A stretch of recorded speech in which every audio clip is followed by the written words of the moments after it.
दान देने के बाद अगर हमने कहीं नाम लिवा लिया, सम्मान पा लिया, नाम लिखवा दिया, ये दान है या सहयोग है? ये दो शब्द आते, एक दान और एक सहयोग। ये कौन सी कैटेगरी में आएगा? बोलो ना, सहयोग, राइट। ये सहयोग हो सकता है, लेकिन जहां हमने नाम की इच्छा कर ली, नाम आना चाहिए, नाम बोलना चाहिए, नाम लिखना चाहिए, ये आपका दान नहीं। दान वो होता है जिसको देकर के मन में कोई बात ही ना आए, जिसको देने के बाद दिल में याद ही ना आए मैंने कुछ दिया किसी को, ये याद भी ना आए, उसको दान कहते हैं।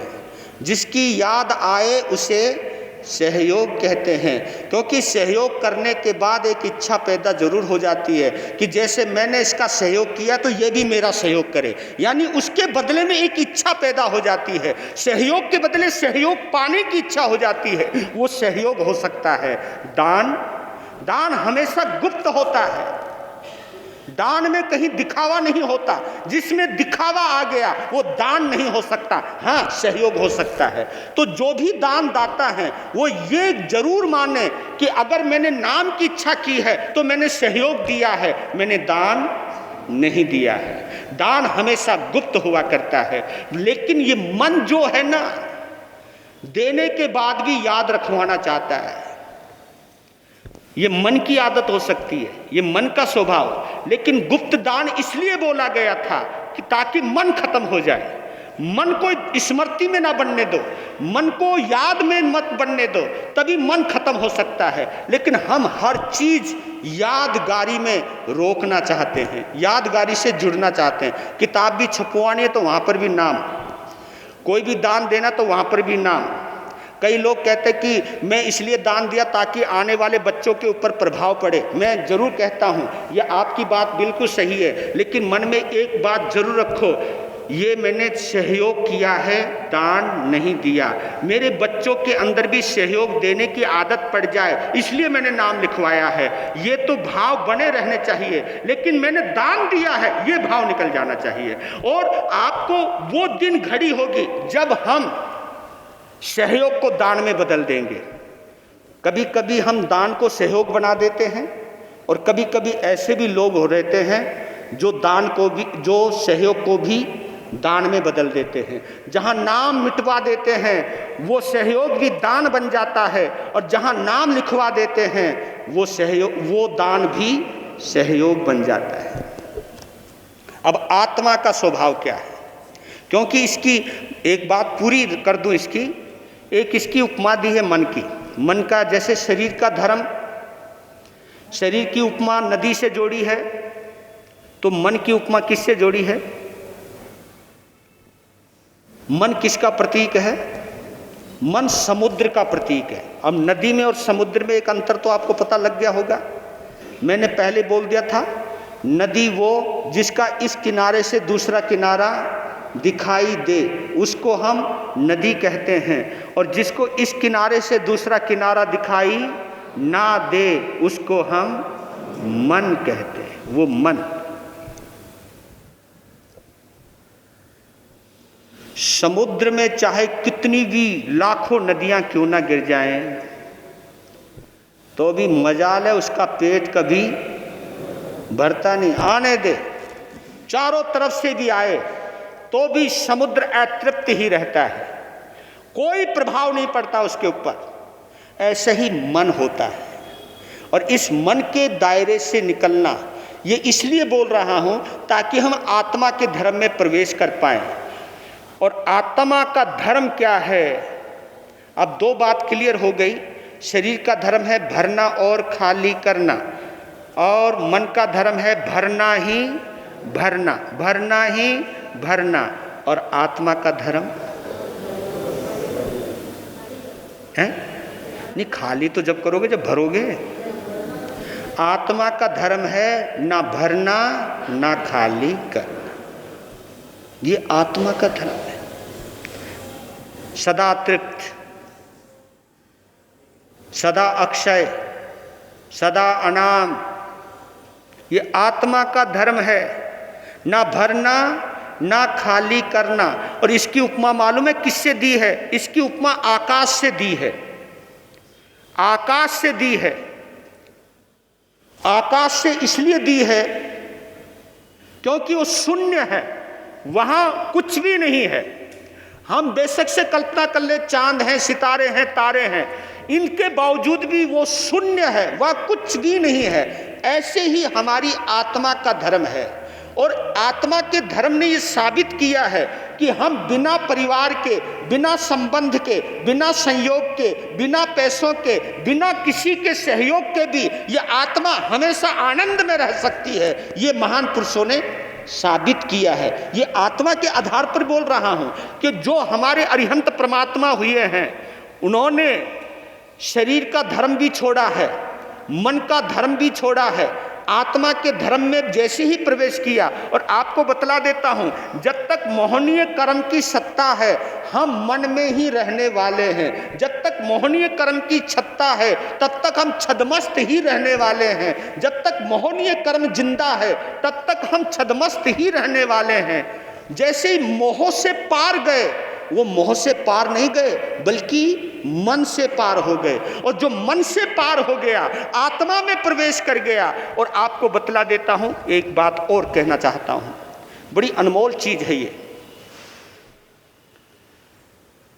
भगवान महावीर स्वामी को एक समायिक करने में कितना समय लगा? एक समायिक करने में 12.5 साल। 12.5 साल लग गए एक समायिक करने में। और आप लोग तो एक दिन में 12 समायिक कर लेते हो। आप देखो ना, भगवान से आप 12 गुना ज्यादा बड़े हो। आप एक दिन में 12 कर लेते हो, उन्होंने 12.5 साल में एक समायिक करी।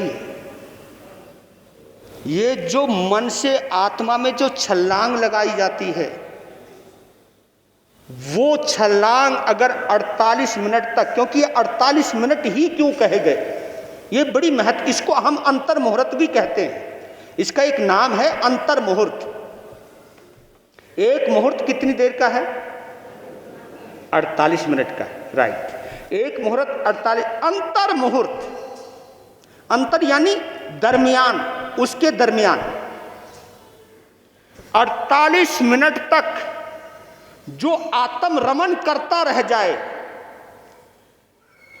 48 मिनट तक जो मन के पार रह जाए, बस ये ज्यादा अच्छा रहेगा। 48 मिनट तक जो मन के पार रह जाए उसको केवल ज्ञान हो जाता है। 48। और भगवान महावीर को मन के पार रहने के लिए बार बार व्यवधान आए होंगे, क्योंकि कर्म थे उनके ऐसे प्रबल भी कर्म रहे होंगे। क्योंकि ये तो अचरज की बात है ना, भगवान महावीर ने सब कुछ छोड़ने के बाद भी 12.5 साल लग गए केवल ज्ञान को पाने में। और माता मरु देवी को केवल ज्ञान कहाँ मिला? अगर आज का कोई श्रावक होता, सोचता है हाथी के ऊपर चढ़ी हुई है और केवल ज्ञान। यहाँ श्रावकों को अगर कोई साधु बेचारा व्हील चेयर में किसी मजबूरी के वश चलता हुआ नजर आ जाओ तो सोचे है ये कोई साधु है।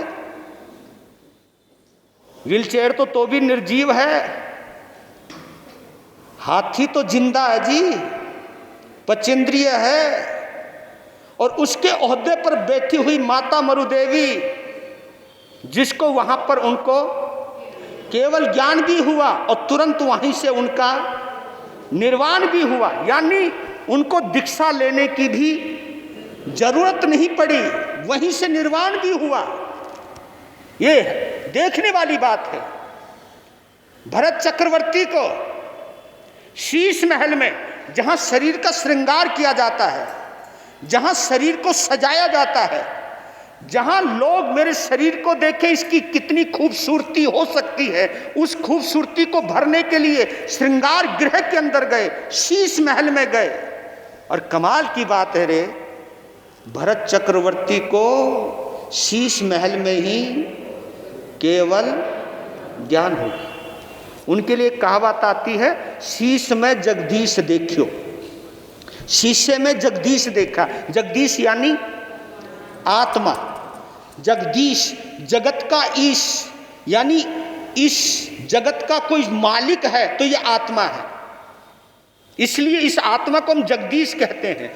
और इस आत्मा से मिले बिना हम कभी जगदीश बन ही नहीं सकते, हम केवल ज्ञानी हो ही नहीं सकते। पर लेकिन केवल ज्ञानी बनने के लिए मन के पार जाना ही होगा। तो भगवान महावीर 20-20 मिनट, 25-25 मिनट, 30-30 मिनट तक बाहर रहे, लेकिन किसी न किसी वजह से फिर शरीर में आ जाते थे, फिर मन में आ जाते थे, शरीर में नहीं मन में आ जाते थे, फिर बाहर गए, फिर अंदर आए। ये प्रक्रियाएं चलती रही, 12.5 साल लग गए। लेकिन एक ऐसा वक्त आ गया, क्योंकि संकल्प के धनी थे कि मुझको आत्मा में प्रवेश करना है। आत्मा में प्रवेश करने के लिए एक चीज तो चाहिए कि मुझे मन के, अब आप देखो समायक करते हो, आपकी सास ने, इधर बड़े भाई ने या छोटे भाई ने, बाप ने कोई भी ऐसी कड़वी बात कह दी हो, हम उससे ही पार नहीं जा पाते। और कईयों को तो सारी बातें और कहीं याद आवे ना आवे, समायक में जरूर याद आवे। अल्लाह, ये और पंगा हो। एक ने कहा जी सारी दुनिया की बातें मुझे समायक में ही याद आवे, और जब मैं दुनिया में रहूं तो कभी भी, अरे मैं बोल रहा तुझे दुनिया की बातें इसलिए याद आती है कि दुनिया में रहते रहते तुझे समायिक की याद नहीं आती। अगर समायिक की याद आ जावे तो सब बातें भूल सकते हो। इसलिए आपको बोल रहा हूं, इसकी एक ही वजह है, बताओ क्या? समायिक को हमने आदत बना लिया है, समायिक को हमने साधना नहीं बनाया। अब दोनों में अंतर देखना आप। ये हमारा तुम्हारा विश्लेषण है, मैं साधु, क्योंकि मेरे पास भी समायिक है। हमारे पास जाओ जीवन की है, आपके पास जाओ नियम की है, इतना ही अंतर है ना। आपके पास जाओ नियम, जब तक नियम यानी जब तक 48 मिनट, जाओ नियम की समायिक आपकी, और जाओ जीवाई की जब तक जिंदा रहो। पर लेकिन हमें यह देखना है कि ये समायिक आदत बनी है या साधना बनी है, ये सोचने वाली है। और साधना में और आदत में एक अंतर है, बताओ कौन सा? एक अंतर, आदत को समझते हो ना? आदत किसको कहते हैं? आदत कहते हैं जिसको किए बिना चैन ना आवे, ओए, जिसको किए बिना चैन ना आवे, और करके कोई चेंज ना आवे, करके कोई चेंज ना आवे, और किए बिना चैन ना आवे। कई ऐसा, क्योंकि समायिक करते करते ऐसी आदत पड़ जाती है, किसी दिन समायिक ना रहे तो बोले है महाराज आज तो पता नहीं क्या हो गया, ऐसे लग रहा जैसे खाली हो गया। मैं कभी कभी उनकी तड़फना को देखकर सोचता हूं, देख समायिक से कितना प्यार है, पर लेकिन वो भी एक आदत बना चुके हो। आपने ये देखना है, बेचैनी तो है समायिक के बिना, लेकिन करने के बाद चेंज कितना आया है, परिवर्तन कितना आया है, आपकी भाषा में परिवर्तन कितना आया, आपके बोलने में कितना परिवर्तन आया, आपके सोचने में कितना परिवर्तन आया। सोचिए जरा, एक समायिक करने के बाद आपका डेली रूटीन तो वही का वही रहता है ना, वही ताने मारना, वही जली कटी सुनाना, वही निंदा चुगली करना, वही छीना झपटी करना, वही धोखाधड़ी करना, हो तो करते तो आप वही हो ना, फिर चेंज क्या आया? आपका तो मन हो गया कि मैंने समायिक। और मैं कभी कभी मजाक में कहता हूं, मेरे श्रावकों की समायिक तो श्रावकों के थैले में रहती है। आप कहो कैसे? और आपने इस थैला जो आप लेके आते हैं, ए बहू जरा दिए समायिक का थैला, समायिक का थैला।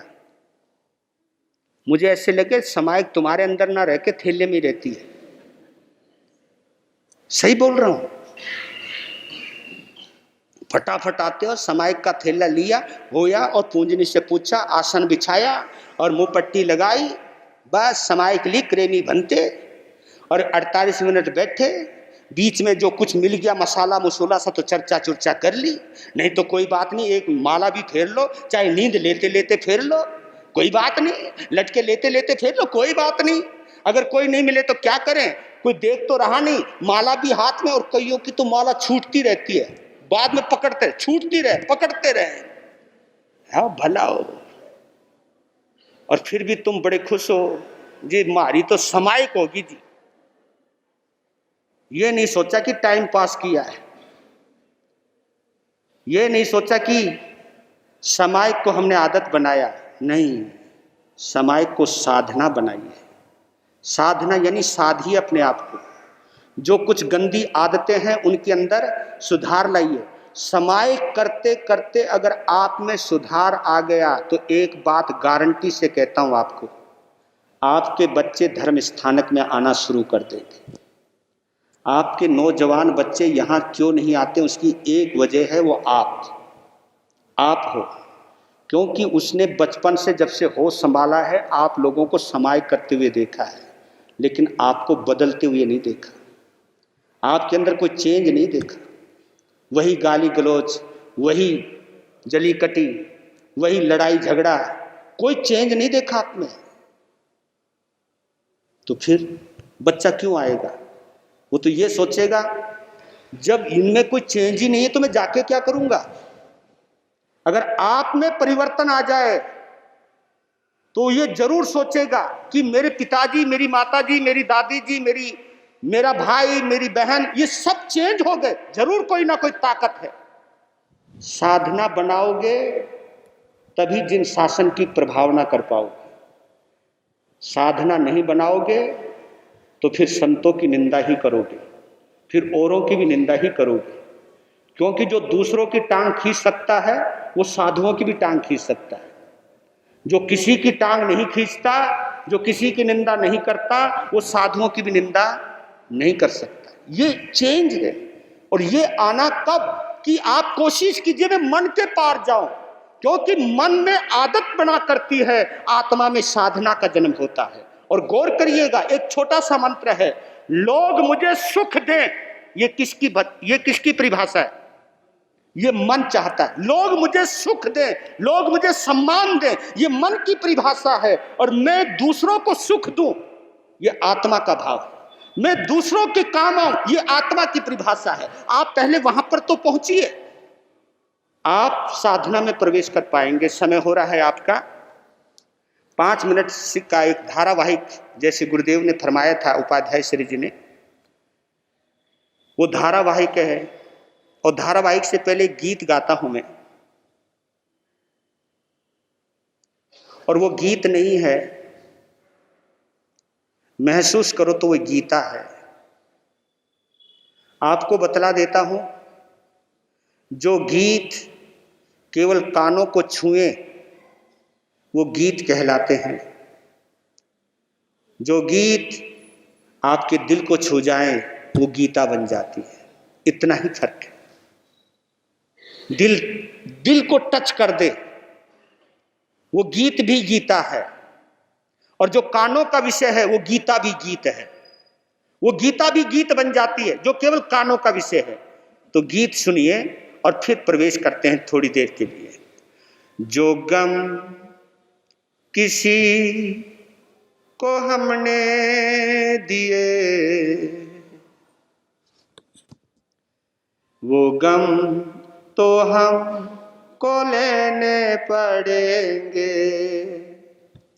जो गम किसी को हमने दिए, वो गम तो हमको लेने पड़ेंगे, लेने पड़ेंगे, लेने पड़ेंगे, लेने पड़ेंगे, लेने पड़ेंगे। क्या जो गम किसी को हमने दिए, वो गम तो हमको लेने।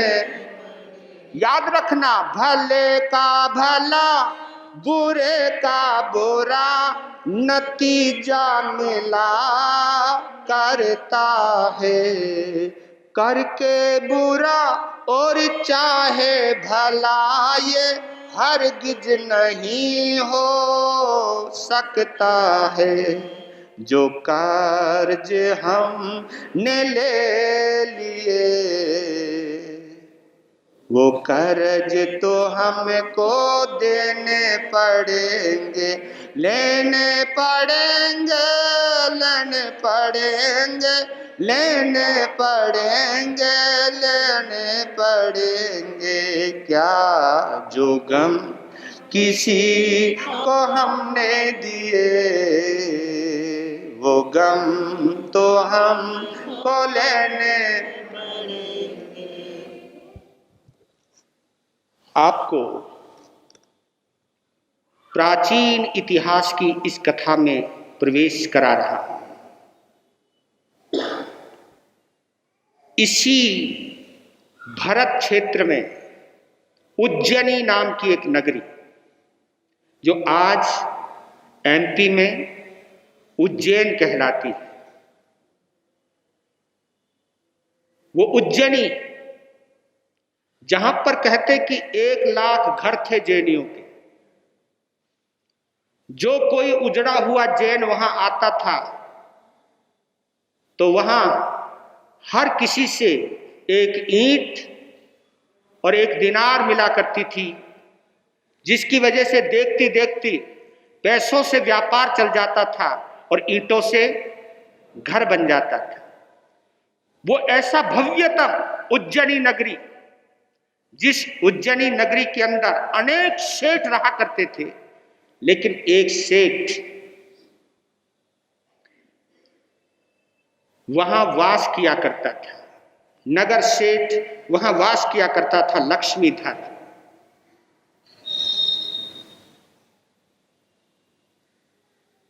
उसके मकान में सैकड़ों दास दासियां, उसकी दुकानों पर सैकड़ों नौकर और चाकर, एक रुतबा था उसका। उसके बावजूद भी एक सेवक था उसका, अंतरंग सेवक, जिसका नाम था रामू, जो कभी कभी पद चापी किया करता था, कभी उसकी सेवा किया करता था। और सेठ उससे इतना खुला हुआ था क्योंकि अंतरंग था। उसके पिता ने उस सेठ के पिता की सेवा की थी, पुश्तैनी था वो, तो अपनी दिल की बात उसको कहा करता था। जो किसी मित्रों से नहीं कहता था वो उससे कहता था, और वो भी वक्त वक्त पर चुटकुले सुनाने में बड़ा माहिर था, तो सेठ को हंसाया करता था। यानी उसकी मौजूदगी में सेठ सारे दिन की थकावट भूल जाता था।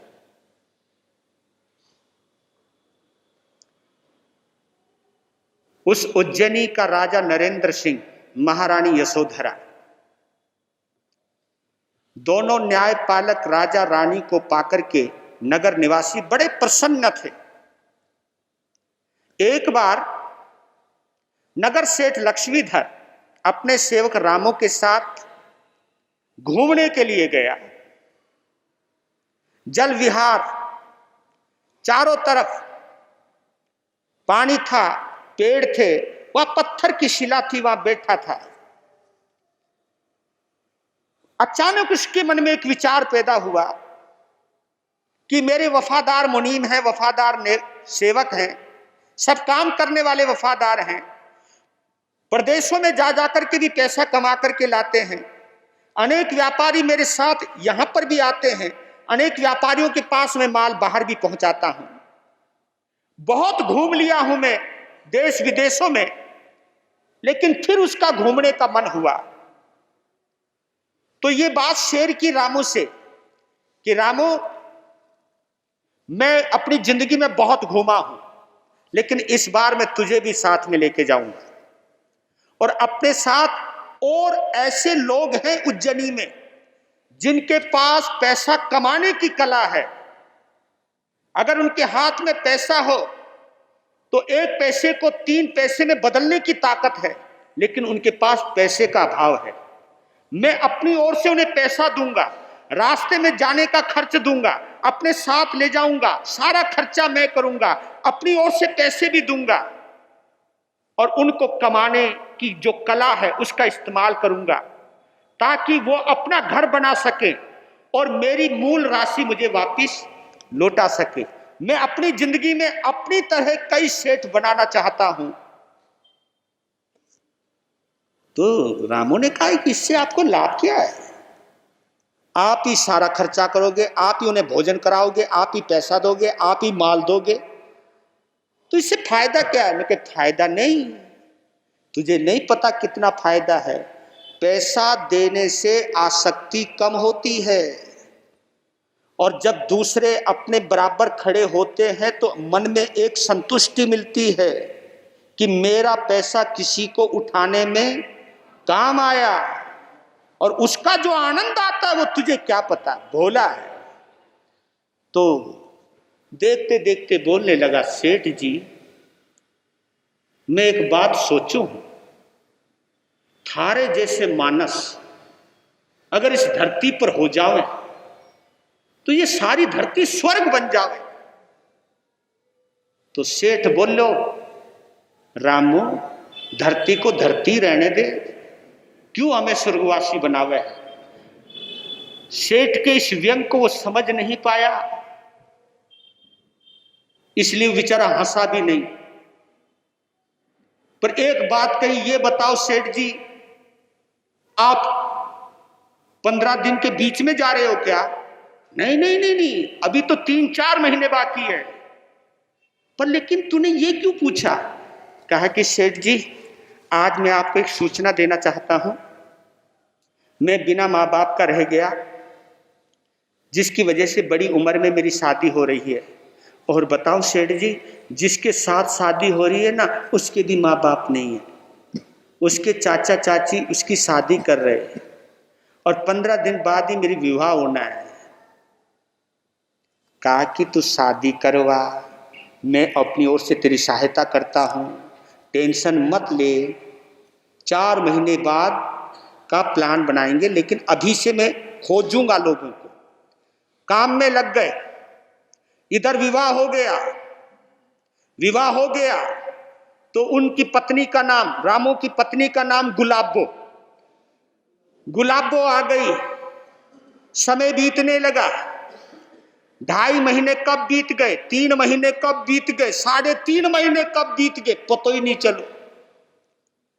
और उधर तैयारी शुरू। अब दिल कटे उसका, किसका? रामू का। हाय क्या करूं, सेठ जी के इतने उपकार, उनके साथ ना जाऊं तो मर गए हो, और इस पार्वती को छोड़ के जाने को दिल नहीं करे। मैं फंस गयो, पर लेकिन कुछ भी करो जानो तो पड़ेगा। सेठ जी को मैं कभी मना, उसकी आंखों में आंसू आए, गुलाबों से देखे नहीं गए। कहने लगे, ए जी आप क्यों रोए? न कि क्या बताऊं, मैं जा रही हूं। मैं जा रही हूं कहां? मैं सेठ जी के साथ जा रही हूं, पता नहीं 1 साल लगे 2 साल लगे। मैं सोच रिया हूं कि तुझको मैं तेरे मायके छोड़ी आऊं। ओहो, इतना सुनते ही गुलाबो रोने लगी, कहने लगी, ऐ जी मेरे चाचा चाची बूढ़े होने के बावजूद भी एक दूसरे से कभी जुदा नहीं होते, और आप मुझे जवानी में छोड़ के जा रहे हो। और जी वो रोने जब लगी तो उसे देखा नहीं गया। रोना नहीं, रोना नहीं, पर लेकिन मैं क्या करूं, मुझे जाना पड़ेगा। कहा ऐसा करो, मैं तुम्हें एक युक्ति बताती हूं कि तुम जाओ तो सही, लेकिन वापस लौट के आ सकते हो। हैं? तेरे पास कोई युक्ति है? हाँ है।